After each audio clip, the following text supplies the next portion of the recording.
नमस्कार। अमेरिका की राजनीति और टेक वर्ल्ड में आजकल दो नाम बहुत ज्यादा चर्चा में हैं, डोनाल्ड ट्रंप और एलन मस्क। जी हाँ।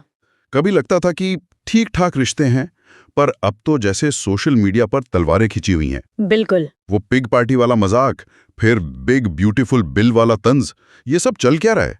आज इसी पर थोड़ी गहराई से बात करते हैं, जो भी जानकारी हमारे पास है उसके हिसाब से। बिल्कुल।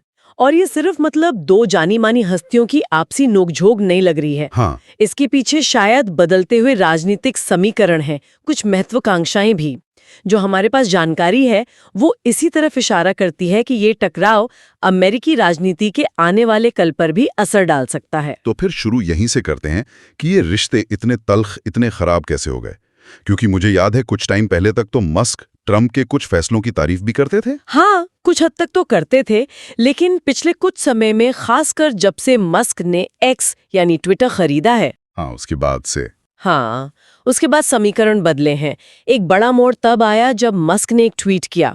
उन्होंने कहा कि अमेरिका को रिपब्लिकन और डेमोक्रेट्स के अलावा एक नई सेंटर राइट सोच वाली पार्टी की जरूरत है। Centre right? जी। उन्होंने ये भी कहा कि मौजूदा रिपब्लिकन पार्टी कुछ मुद्दों पर थोड़ी नरम पड़ गई है। अच्छा, और इसी ट्वीट के बाद वो पिग पार्टी वाली बात आई।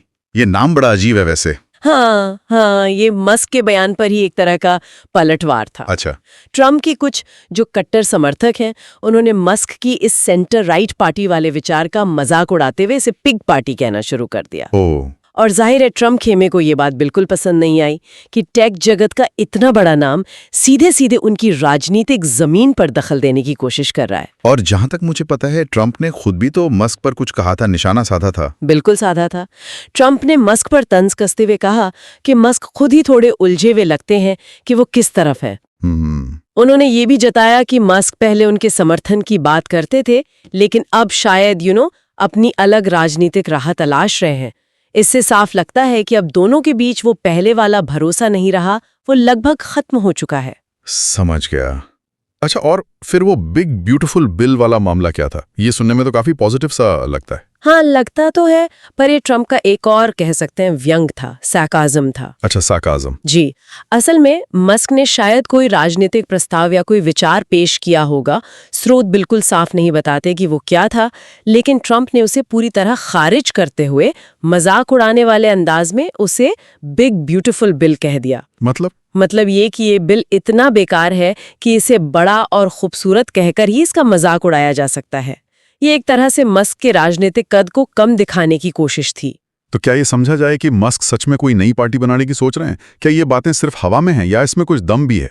देखिए, आधिकारिक तौर पर ऑफिशियली तो मस्क ने कुछ नहीं कहा है, लेकिन उनके ट्वीट्स देख लीजिए, एक्स पर उन्होंने पोल्स भी कराए हैं और रिपब्लिकन और डेमोक्रेटिक दोनों पार्टियों से उनकी जो बढ़ती दूरी दिख रही है, हाँ वो तो है। ये सब इशारे तो करते हैं कि वो इस दिशा में सोच जरूर रहे हैं। वो लगातार जो स्थापित राजनीतिक विकल्प हैं उन पर सवाल उठा रहे हैं। इस पर एक्सपर्ट्स विश्लेषकों की क्या राय है? क्या अमेरिका जैसे देश में जहां दो पार्टियों का दबदबा है, ऐसी कोई तीसरी ताकत उभर भी सकती है? इसमें विश्लेषकों में भी अलग अलग राय है। कुछ मानते हैं कि मस्क की जो लोकप्रियता है और उनके पास एक्स जैसा प्लेटफॉर्म है, हाँ वो तो बहुत बड़ा एडवांटेज है। बिल्कुल, वो उन्हें एक बड़ा एडवांटेज देता है। वो पारंपरिक मीडिया पर निर्भर हुए बिना सीधे लाखों लोगों तक पहुंच सकते हैं। तो हो सकता है वो एक ऐसी स्वतंत्र पार्टी बनाने की कोशिश करे जो शायद आर्थिक रूप से कंजर्वेटिव हो, लेकिन सामाजिक मुद्दों पर थोड़ी लिबरल या मॉडरेट हो। अच्छा। जो न पूरी तरह ट्रंप के मेक अमेरिका ग्रेट अगेन वाली लाइन से मिलती हो, न बाइडेन की डेमोक्रेटिक पार्टी से। लेकिन ये आसान तो नहीं होगा। नहीं, बिल्कुल नहीं। ये भी सच है कि अमेरिका में तीसरी पार्टी बनाना और उसे सफल बनाना ऐतिहासिक रूप से देखें तो बहुत मुश्किल रहा है। तो ये बात तो सही है, लेकिन इसका असर सिर्फ चुनावी राजनीति तक ही तो नहीं है ना। सोशल मीडिया पर भी तो एक अलग तरह की लड़ाई चल रही है। निश्चित रूप से। एक तरफ मस्क का एक्स है, दूसरी तरफ ट्रंप का अपना प्लेटफॉर्म ट्रूथ सोशल। हाँ, ट्रूथ सोशल। दोनों ही अपने अपने समर्थकों को जोड़ने की, लामबंद करने की कोशिश कर रहे हैं। ये सिर्फ विचारों की लड़ाई नहीं है, ये ऑनलाइन स्पेस पर अपना दबदबा बनाने की भी लड़ाई बन गई है। और जरा सोचिए, अगर मस्क वाकई अपनी राजनीतिक महत्वाकांक्षाओं को आगे बढ़ाते हैं तो ये 2024 और खासकर 2028 के चुनावों के लिए कितना बड़ा फेरबदल हो सकता है। क्या वो किसी एक पार्टी के वोट काटेंगे या फिर कोई नया वोटर बेस तैयार करेंगे? तो कुल मिलाकर देखें तो ये कहानी सिर्फ दो शक्तिशाली लोगों के अहंकार के टकराव की नहीं है। नहीं, बिल्कुल नहीं। ये अमेरिकी राजनीति, मीडिया और शायद आने वाले चुनावों की दिशा को भी बहुत हद तक प्रभावित कर सकती है। सही कहा। और ये हमें उस अहम सवाल पर लाकर खड़ा करता है जो इन स्रोतों से उभर रहा है। क्या टेक्नोलॉजी और पर्सनल ब्रांड की जो बढ़ती ताकत है वो पारंपरिक राजनीतिक दलों के वर्चस्व को सच में चुनौती दे सकती है? ये बहुत बड़ा सवाल है। हाँ, क्या मस्क जैसा कोई भारी खिलाड़ी अमेरिकी राजनीति के जो स्थापित नियम है उन्हें बदलने में कामयाब हो पाएगा?